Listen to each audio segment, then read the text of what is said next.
Lecture du livre des Actes des Apôtres. Les apôtres, après avoir vu Jésus s'en aller vers le ciel, retournèrent à Jérusalem depuis le lieu dit Mont des Oliviers qui en est proche.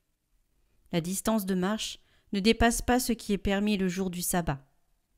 À leur arrivée, ils montèrent dans la chambre haute où ils se tenaient habituellement. C'étaient Pierre, Jean, Jacques et André, Philippe et Thomas, Barthélemy et Matthieu, Jacques fils d'Alphée, Simon le Zélote et Jude fils de Jacques. Tous, d'un même cœur, étaient assidus à la prière avec des femmes, avec Marie la mère de Jésus et avec ses frères.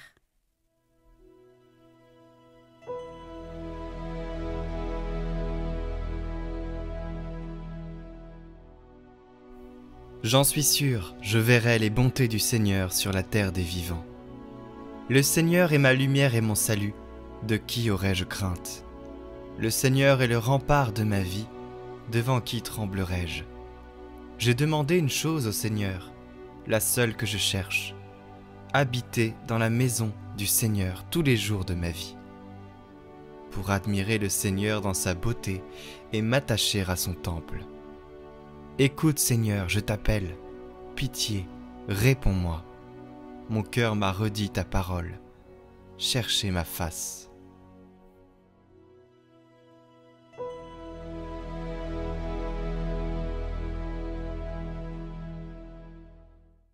Lecture de la première lettre de Saint Pierre apôtre. Bien-aimés, dans la mesure où vous communiez aux souffrances du Christ, réjouissez-vous, afin d'être dans la joie et l'allégresse quand sa gloire se révélera. Si l'on vous insulte pour le nom du Christ, heureux êtes-vous, parce que l'Esprit de gloire, l'Esprit de Dieu repose sur vous.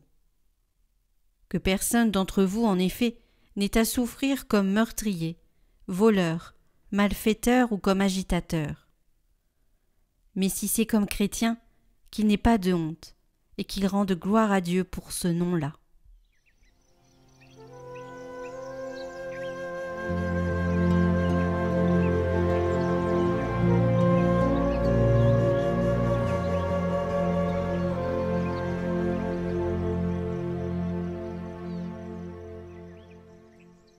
Évangile de Jésus-Christ selon saint Jean. En ces temps-là, Jésus leva les yeux au ciel et dit : Père, l'heure est venue. Glorifie ton Fils, afin que le Fils te glorifie. Ainsi, comme tu lui as donné pouvoir sur tout être de chair, il donnera la vie éternelle à tous ceux que tu lui as donnés. Or, la vie éternelle, c'est qu'ils te connaissent, toi, le seul vrai Dieu, et celui que tu as envoyé, Jésus-Christ. Moi, je t'ai glorifié sur la terre, en accomplissant l'œuvre que tu m'avais donnée à faire. Et maintenant, glorifie-moi auprès de toi, Père, de la gloire que j'avais auprès de toi avant que le monde existe. J'ai manifesté ton nom aux hommes que tu as pris dans le monde pour me les donner. Ils étaient à toi, tu me les as donnés, et ils ont gardé ta parole. Maintenant, ils ont reconnu que tout ce que tu m'as donné vient de toi, car je leur ai donné les paroles que tu m'avais données. Ils les ont reçues, ils ont vraiment reconnu que je suis sorti de toi, et ils ont cru que tu m'as envoyé. Moi, je prie pour eux. Ce n'est pas pour le monde que je prie, mais pour ceux que tu m'as donnés, car ils sont à toi. Tout ce qui est à moi est à toi, et ce qui est à toi est à moi, et je suis glorifié en eux. Désormais, je ne suis plus dans le monde. Eux, ils sont dans le monde, et moi, je viens vers toi.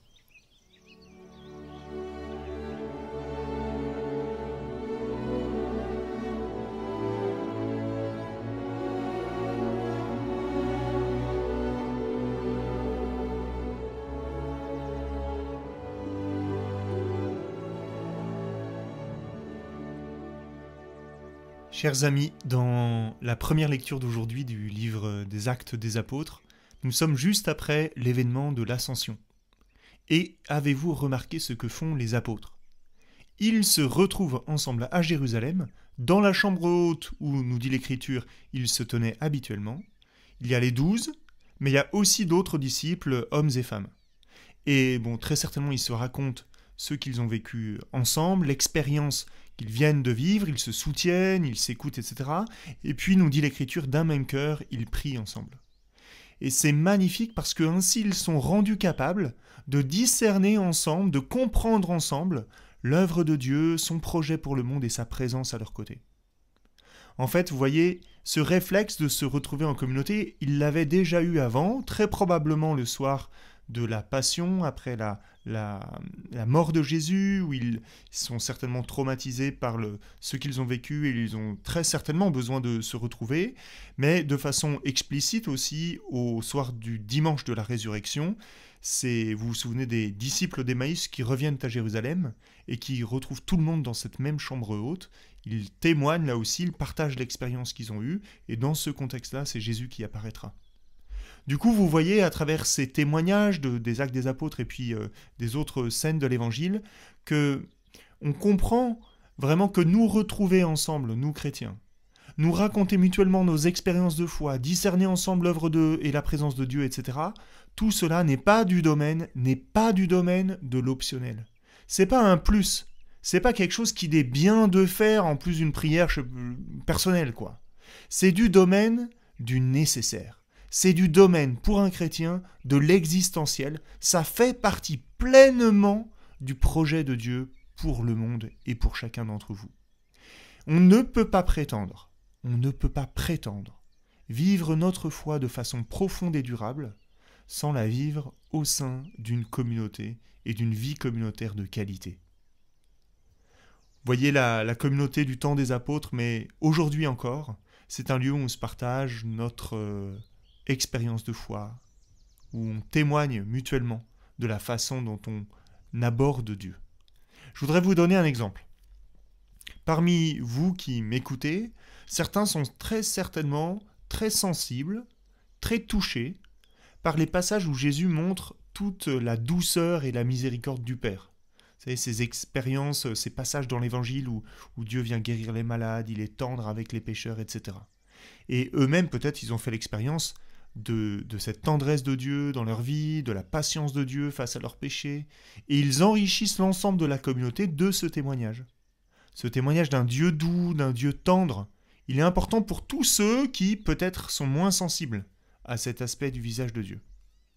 Mais inversement, d'autres parmi vous sont plutôt sensibles au moment où Jésus se montre tranchant, exigeant, radical. Vous savez, ces moments incroyables où avec une petite phrase nette et claire, il ferme la bouche de tous les tièdes, de tous les bien-pensants, de tous les mous, de tous ceux qui ne prennent pas la parole dans son exigence. Et moi, j'aime beaucoup quand Jésus est comme ça, fort, vrai, exigeant. Voilà, j'aime quand il est libre, quand il dit une parole vraie et qu'il se fiche si ça choque ou ça choque pas, si ça plaît ou ça plaît pas, parce que ce qu'il veut, c'est la vérité. Il veut secouer les fausses excuses, il veut faire grandir ceux qui l'écoutent. Eh bien, cela aussi, ça fait partie de qui est Dieu. Et vous voyez que cette expérience-là, elle est importante aussi à donner à la communauté. Et c'est ainsi que c'est la communauté entière qui devient experte dans l'expérience de foi, qui devient experte dans le fait de discerner où est Dieu. C'est la communauté entière et pas chacun individuellement. Elle reconnaît, la communauté, que Dieu est à la fois exigeant et doux. Il est à la fois tendre et sans concession. Voilà, et certains d'entre nous ont besoin que la communauté leur rappelle que Dieu est doux et tendre. Et d'autres ont besoin que la communauté leur enseigne, leur rappelle que Dieu est exigeant et qu'il est radical. En fait, on a tous besoin de la communauté qui nous annonce le visage de Dieu tel qu'il est. Et du coup, quand notre prière est prise dans la prière de la communauté, comme au moment du passage qu'on vient de lire en première lecture, où ils prient ensemble, eh bien la prière devient parfaite, parce qu'elle est adressée à Dieu tel qu'il est. Quand la communauté prie, Elle prie pas une idole sculptée à l'image de telle ou telle sensibilité individuelle. Elle prie pas un Dieu qui m'arrange. Elle prie un Dieu qui est plus grand que la compréhension individuelle que nous en avons, un Dieu tel qu'il est. Et du coup, chacun est invité à parler avec un Dieu qui est plus grand que celui qu'il pense être, avec un Dieu dont la phase auquel il est sensible le soutient dans sa relation, et puis les facettes qui lui grattent un peu m'invitent à m'ouvrir à plus grand. Voilà, en conclusion, je voudrais vraiment vous le redire. Aujourd'hui, pas plus qu'à l'époque des apôtres, on ne peut pas prétendre vivre notre foi chrétienne sans nous nourrir d'une vie communautaire et sans la nourrir de notre présence et de notre expérience. Dès lors, aujourd'hui, vraiment, je vous invite, chacun, à prendre la décision intérieure d'entrer dans le projet de Dieu et de prendre une part active à la communauté chrétienne.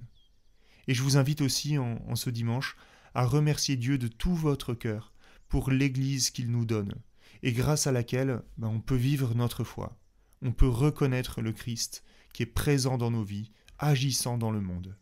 Voilà, que le Seigneur vous bénisse tous, lui qui est Père, Fils et Saint-Esprit. Amen. Nous vous rappelons qu'il y a la neuvaine à l'Esprit Saint, le jour 2 est aujourd'hui. Le lien sera toujours dans la description jusqu'à la Pentecôte.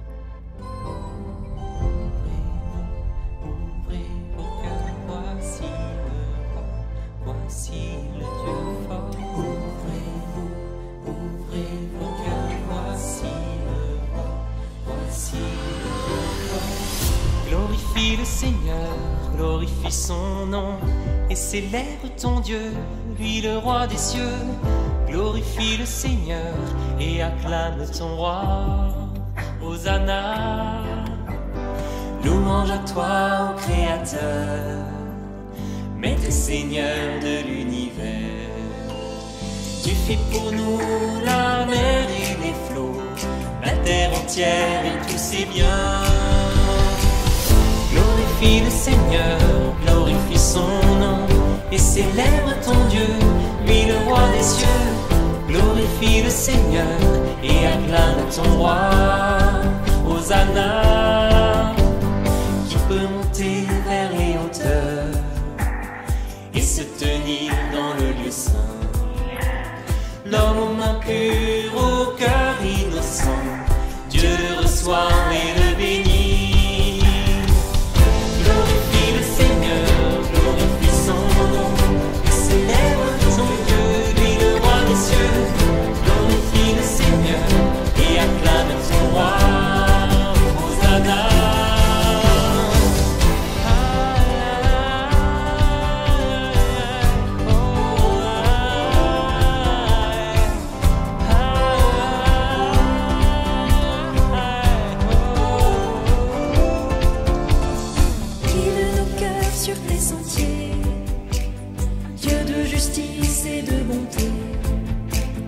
Voici ton peuple en marche vers toi, lui qui te cherche en vérité. Glorifie le Seigneur, glorifie son nom, et célèbre ton Dieu, lui le roi des cieux. Glorifie le Seigneur, et acclame ton roi. Hosanna.